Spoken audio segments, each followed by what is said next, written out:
দায়িত্বশীল ব্যক্তি একদম। একটা সময় দায়িত্ব নিয়েছিল আওয়ামী লীগের, এখন আবার দায়িত্ব নিয়েছে বিএনপির। ছিল আওয়ামী লীগের অঙ্গ সংগঠন ছাত্রলীগের প্রচার সম্পাদক।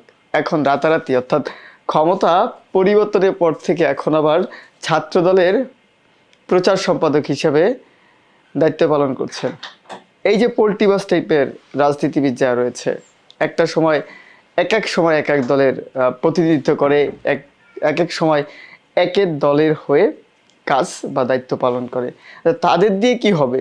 তাদের দিয়ে রাজনৈতিক দৌরত্ব কতটুকু তাদের, এবং হচ্ছে তাদের মতো ব্যক্তিদের দিয়ে যদি রাজনৈতিক দল পরিচালনা করা হয়, তার সুফল আসলে কতটুকু পাবে দলীয়গতভাবে।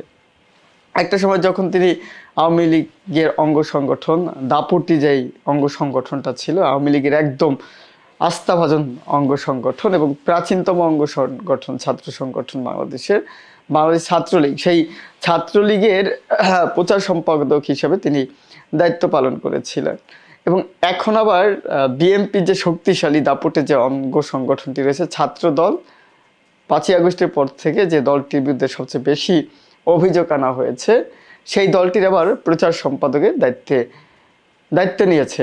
এই দায়িত্বশীল ব্যক্তি যারা বা হচ্ছে এদের মতো যারা রয়েছেন, যখন আওয়ামী লীগ থাকে আওয়ামী লীগের দায়িত্ব নেয়, আবার যখন বিএনপি থাকে তখন বিএনপি নেতাকর্মীদের দায়িত্ব নেয়। আচ্ছা, তাদের দিয়ে কি হবে?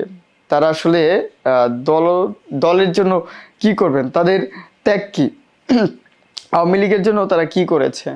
ওই যে ছাত্রলীগের তিনি প্রচার সম্পাদক ছিলেন, এবং যখন ছাত্রলীগ বা আওয়ামী লীগের যখন পতন হলো তখন আবার তিনি পোল্টি দিয়ে এখন আবার ছাত্র দলের দায়িত্ব নিয়েছেন। এই যে এ ঘাট থেকে সে ঘাটের পানি খাওয়া টাইপের রাজনীতিবিদ, এরা আসলে কি রাজনীতিবিদ নাকি ধান্দাবাজ নাকি পোল্টিবাজ?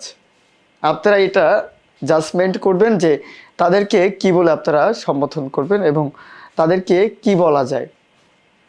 খবর যেতে চাই। এই খবরটা যখন আমার চোখে পড়লো তখন আমি ভাবলাম যে না, আসলেই বিএনপি যা দায়িত্বে রয়েছে বা বিএনপির কেন্দ্রীয় নেতাকর্মী যার দায়িত্ব পালন করেছে, তাদের আমার হচ্ছে আন্ধা, তার চোখে দেখে না, চক্ষু অন্ধ হয়েছে তাদের। চোখে যদি আন্ধা বা ছানি না পড়ে, আঞ্চলিক ভাষায় যে বলে না চোখে ছানি পড়া, সেই ছানি পড়েছে। চোখে যদি ছানি না পড়তো তাহলে হয়তোবা তারা এই কাজটা করতেন না। তারা বেছে বেছে আওয়ামী লীগের যারা দায়িত্ব ছিল, আওয়ামী লীগের যারা সহযোগী ছিল, আওয়ামী লীগের সাথে যাদের ঘনিষ্ঠ সম্পর্ক ছিল, সেই ঘনিষ্ঠ আস্থাভাজন যারা ছিল তাদেরকে আবার বিএনপিতে ঠাঁই দিতেন, আর বিএনপিতে তাদের আবার সেই দায়িত্বগুলো দিতেন না। দীর্ঘ 15.5 বছর যখন বিএনপি ক্ষমতাচ্যুত ছিল, তখন মনে হয় তাদের এইসব পদ কি খালি ছিল?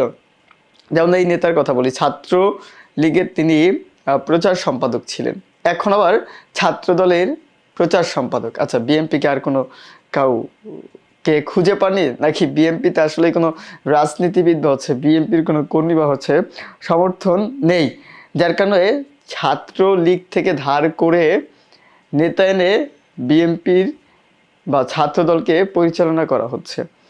পটুয়াখালীর মহিনপুর থানায় মুক্তিযোদ্ধা মেমোরিয়াল ডিগ্রি কলেজ ছাত্রলীগ ও ছাত্রদল দুই দলে একই পদে দায়িত্ব পালন করেছেন এক যুবক। একসময় কলেজ ছাত্রলীগের প্রচার সম্পাদক ছিলেন সাকিব আল হাসান রাফি। এখন একই কলেজে ছাত্রদলের নতুন কমিটিও তাকে প্রচার সম্পাদক করা হয়েছে।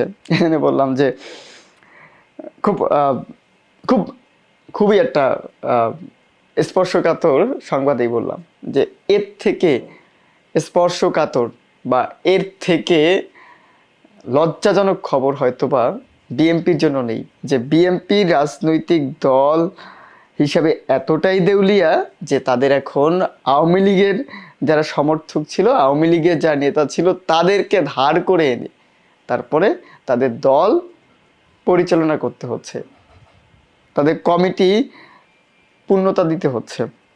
ঘটনাটি প্রকাশ্যে আসতেই সামাজিক যোগাযোগ মাধ্যমে শুরু হয়েছে তীব্র সমালোচনা।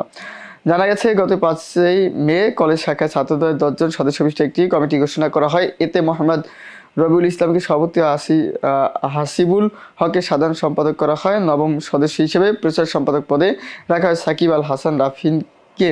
রাফিকে, যিনি একসাথে আওয়ামী লীগের একই পদে ছিলেন। এই কমিটি অনুমোদন দেন পটুয়াখালী জেলা ছাত্রদলের আহ্বায়ক শামীম চৌধুরী ও সদস্য সচিব জাকারিয়া আহমেদ। তবে বিতর্ক এখানেই শেষ নয়। অভিযোগ উঠেছে নতুন কমিটির সভাপতি রবিউল ইসলাম ও এক সময় করে ছাত্রলীগের বিভিন্ন অনুষ্ঠানে অংশ নিয়েছেন। সামাজিক যোগাযোগ মাধ্যমে তার পুরনো ছবি ঘুষে, যেখানে তাকে অনুষ্ঠান দেখা দিচ্ছে। এর থেকেই বোঝা যায় যে কতটা সংকটে ভুগছে বিএনপি।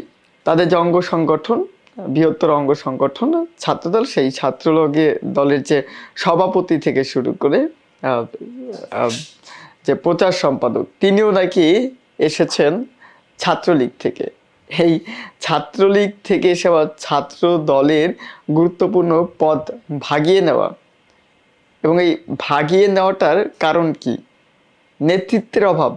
বিএনপি যে নেতৃত্ব দানকারী যা রয়েছে, সেই নেতৃত্ব দানকারী দেওয়ার লোকের কি একটি সংকট তৈরি হয়েছে, যেই সংকট থেকেই হয়তোবা এখন আওয়ামী লীগ থেকে কর্মী সমর্থক আওয়ামী লীগের নেতাদেরকে এনে আবার বিএনপিতে জায়গা দিয়ে তাদের কমিটিটা পূর্ণতা পাওয়ার চেষ্টা করানো হচ্ছে, তাদের তালিকাটা ফুলফিল করা হচ্ছে।